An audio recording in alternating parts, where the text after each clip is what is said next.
Haya ni mambo ambayo wanawake wengi sana yakiwakumba huwa wanapata uoga mkubwa, lakini huwa wanapata taharuki. Jambo la kwanza ni mwanamke ambaye anapoona alitegemea kupata period siku kadhaa au siku fulani, ila mwisho siku ile siku inafika lakini hajapata period.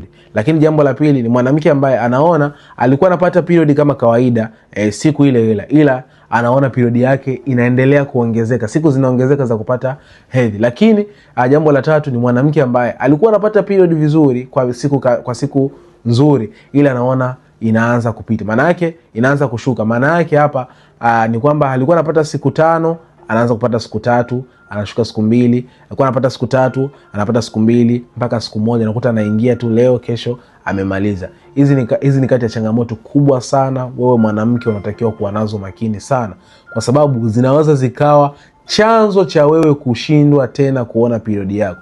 Na inaanzaga hivi mdogo mdogo, ila mwisho siku unakuta period yako inakuja shwa, inaisha moja kwa moja.